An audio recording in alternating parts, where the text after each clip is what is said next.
Hello, and thank you for attending my lesson. My name's Mr. Johnson, and I am going to talk to you today about magnets and magnetic fields, which is a topic in Key Stage 4 or GCSE physics. It's a relatively new topic. Some of the content has been covered in the sciences at Key Stage 3, but not a lot of it. For this lesson, you don't need anything more really than a pen, paper, if you want to make notes. Maybe a pencil if you want to take a sketch of some of the diagrams, but I'm going to share my screen with you now and we'll get started.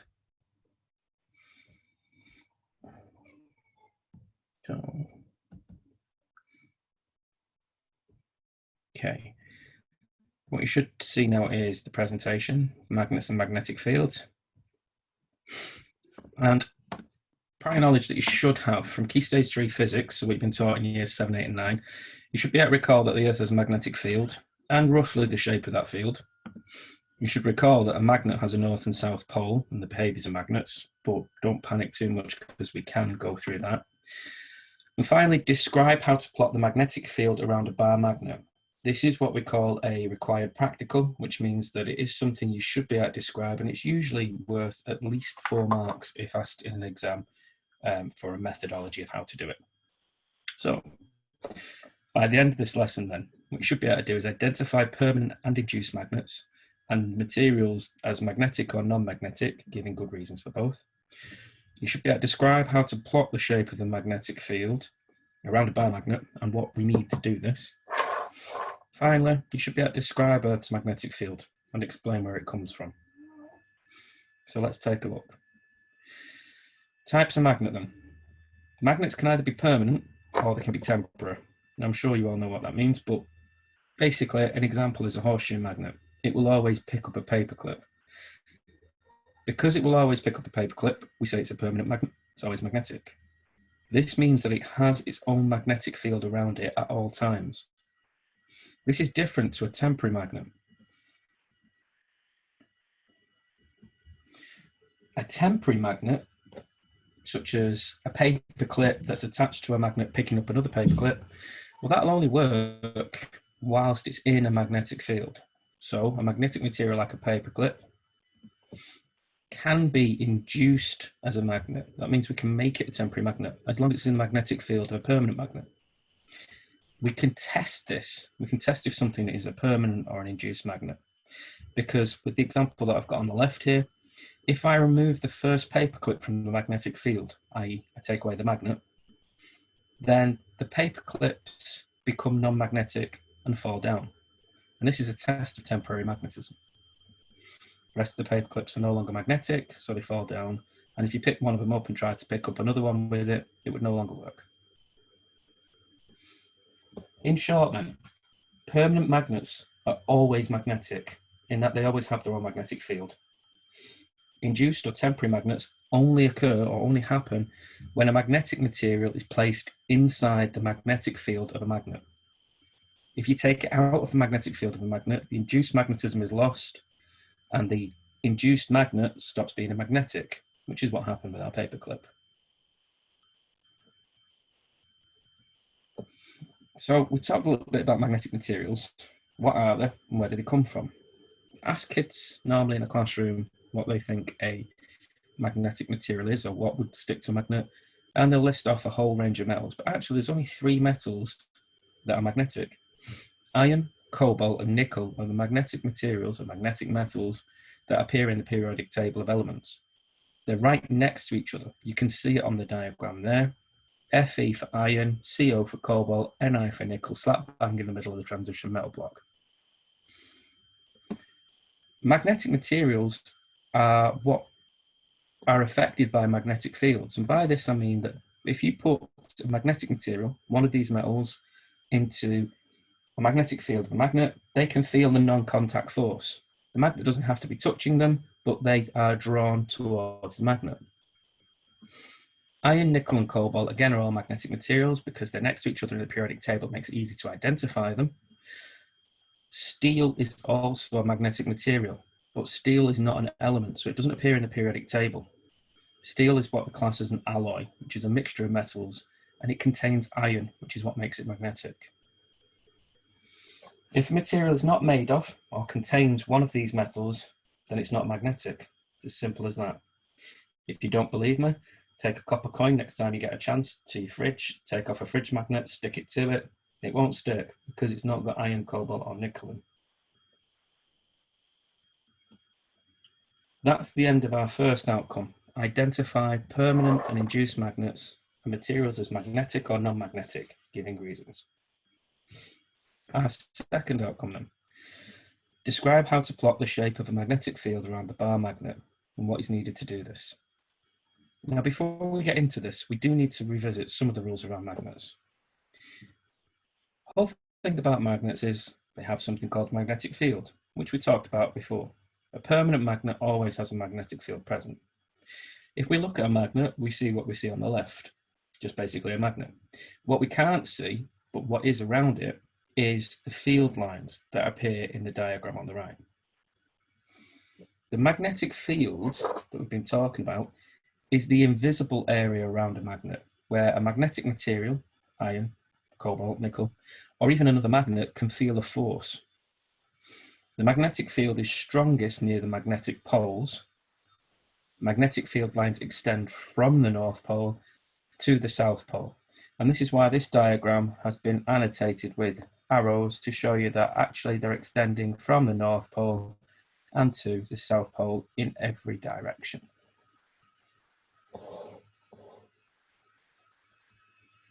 So, some rules. This one, pretty much everyone says to me, sir, we know this, but it's handy to go over them again because later on, what tends to happen is people don't understand why that happens. Magnets have a north and a south pole. Put the north pole of one magnet near to the south pole of another, and I'm sure you're all sat there at home watching saying the same thing, they will attract. We say that opposite poles, north to south or south to north, attract each other. Next rule. Place the north pole of one magnet near to the north pole of another, or the south pole next to the south pole of another, and the magnets repel. One pushes away from the other. We say that like poles, north to north or south to south, repel. And these two rules are pretty important. Please take note though, magnetic attraction or repulsion only happens when the magnetic field from one magnet comes close enough to overlap. By that I mean, if I have two magnets and one is all the way over onto the left and one is all the way over to the right of the room, their magnetic fields are not close enough together for them to interact and exert a force of either attraction or repulsion. I don't have to bring the magnets close enough to touch for their fields to overlap and for them to attract or repel, which is why you can get a magnet to either move along a table by holding one underneath and pulling it along, or pushing it with the like pole on the other side. But they do have to be close enough for their fields to overlap. This is why magnets don't behave like magnets as you increase the distance between them. If the magnetic fields are too far apart to interact with each other, then no force is felt. Detecting the magnetic field then. We can use a magnetic material in a magnetic field to line up with the field lines. Plotting compass. You may have had one of these out of a Christmas cracker or, out of a party bag. A plotting compass is essentially a small magnetic needle, it's made of iron usually, on a pivot. The pivot allows the needle to rotate in the magnetic field of another magnet, or in fact, in the Earth's magnetic field. So if I have a plotting compass on the palm of my hand and it's pointing north, if I turn 1/4 to the right, the needle will twist 1/4 to the left to still point north. Needle of a compass is a north pole, and so it is attracted to the south pole of a magnet. We can use this technique then. We can use this behavior of a magnetic needle on a compass to plot the field around a magnet that we can't normally see. The way that we do it, you place a bar magnet on a piece of A4 paper, just like this. Then you place a plotting compass next to the North Pole. Once you've got your plotting compass in place and it's stopped turning, put a cross or a dot on the paper with a pencil where the needle's pointing to, just like that. The next thing that we do is move the compass so that the tail of the needle now rests on the point you made.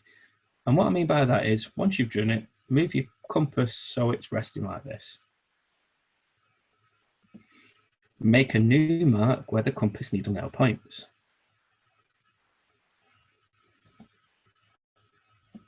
Then what we do is repeat this. We place the compass around the magnet at different points. So we've got our first field line there, but now I'm going to place mine there, and then I'm going to place it there and there. And I keep doing this and following the needle around. And what develops is a picture of the magnetic field around the magnet.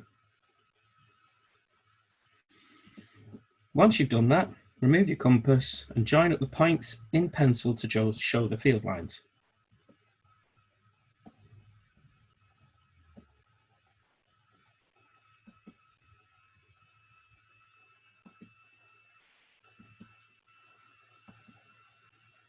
And what you get is the shape of the magnetic field around the magnet.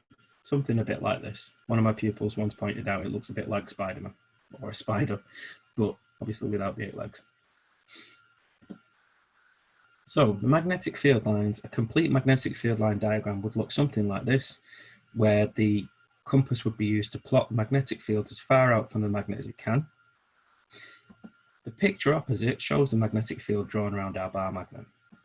Note this, the magnetic field lines never, ever, ever cross over each other. The closer the lines are, the stronger the magnetic field. Now this ties into what we said earlier about the magnetic field being strongest at the poles of the magnet. Between here and here, we have a fair bit of space, but between here and here, there is much less space. That means that these field lines are much closer together than these are. So a magnetic material like a paperclip placed here would feel an attraction or force, a magnetic force on it much more strongly than this one here. The other thing about the magnetic field is that the lines have arrowheads on them, and these arrowheads show the direction that the magnetic field exerts force on a magnetic north pole. The arrowheads also point, quite conveniently, from north to the south pole. The exception being this one here, which points out from the north, but because it's directly down the center of the magnet, it's not able to bend either one way or the other to get to the south pole of this same magnet. So that's how we plot a field, but how can we use the idea of a field to explain our magnetic rules of attraction and repulsion? If we take a look at the field diagram, we already know that if we bring North Pole close to a South Pole, the magnets will attract each other. The question is, why is this? If I bring my North Pole close to my South Pole, the field lines move from north to south. But because this South Pole is closer to this North Pole than any other magnet, these field lines now move to this South Pole rather than extending backwards to the South Pole of the same magnet. That means that in this region here, we have what is termed a uniform magnetic field. In other words, at every point within this region between the North and South Pole, the field now has the same strength and direction everywhere. This causes the two poles to be pulled together because they're feeling that force of attraction from north to south. For repulsion then, repulsion has a similar sort of idea going on. Here I've only used two north poles coming together. But if we bring a North Pole and a North Pole close together, the magnets will repel. Why is this? That's because the North Pole of this magnet is sending field lines out here, as is the North Pole of this magnet sending field lines towards it in the opposite direction. When these field lines of force meet, they are forced to move outward. A bit like two jets of water spraying at each other. they will splash away from each other in both directions. Because of this, the magnets push away from each other. They separate, they repel. The same is true for two south poles, the difference being that instead of the field lines trying to exit from the two poles and pushing against each other, now the field lines from the north poles of the magnets are trying to get into both south poles. Instead now they are a bit like this, where you've got your south and your south, and they're now coming in together. And because they're both trying to get in, where the field lines meet and overlap and interact, they now push each other apart to make space to allow the magnetic field lines to come into the south poles. So this explains attraction and repulsion very simply from the point of view of the magnetic field. So that's describing how to plot the shape of magnetic field around a bar magnet, what's needed to do this, and how the field itself is responsible for magnetic rules. Final part of this lesson then, describe Earth's magnetic field and explain where it comes from. To do this, you've got to remember the structure of the Earth. So a very simple diagram here. Earth's structure can be broken down into 4 sectors or segments, if you like, with the crust being the first layer of the Earth. The crust is a solid layer of rock on the surface of the planet. The thickness of the crust varies between 3 miles thick down at the deepest parts of the ocean plate to about 30 miles on land. The second layer is the mantle. The mantle is the semi-liquid layer of magma or molten rock that moves due to convection currents, and it's often the layer that escapes through cracks in the crust as lava. It's what we find in volcanoes. The outer core is the liquid part of the core of the Earth, which has a similar composition to the inner core. The inner core is the solid part. Due to high pressure and temperature, it should be metal, but the high pressure keeps it as solid. It's iron and nickel, and it reaches a temperature of about 5,500 degrees. In this, the magnetic field of the Earth, the bit that's important is the outer core, because that liquid part of the core is made of liquid iron and nickel, and that liquid iron and nickel is swirling around inside there. And there are electrical currents moving through there as electrons move through the liquid metals.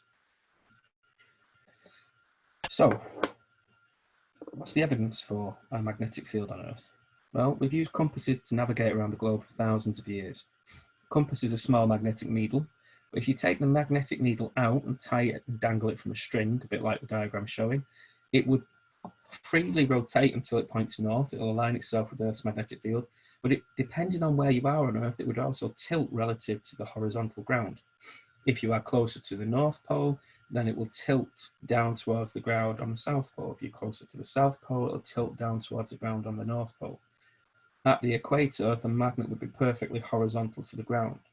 And this is because it's following the curve within the field line of Earth's magnetic field as it moves across the globe. So, compasses in the Earth. The behaviour of the compasses is evidence that Earth has a magnetic field, shaped like a bar magnet. The fact that if you take a plotting compass away from any other magnet and turn around the room with it in your hand and it will rotate to point north, proves that it's following some sort of magnetic field that's not generated from any nearby magnet. In other words, it's lining up with the Earth's magnetic field. The Earth's magnetic field is thought to be caused by the movement of charged particles, particularly electrons, in the molten iron and nickel inner core. And believe it or not, every so often, I think it was the last 800, or maybe last 200,000 years, Earth's magnetic pole flips direction. And the magnetic North Pole, at the moment, is at the top of the planet, magnetic South at the bottom, but it can flip dependent on changes in the direction of the current of the liquid metals in the core. And that takes us to our final point, describe Earth's magnetic field and explain where it comes from. So that's the end of today's lesson. I hope that you've enjoyed it. I'd like to say thank you very much for watching, and I hope to see you next time for the next one. Thank you very much.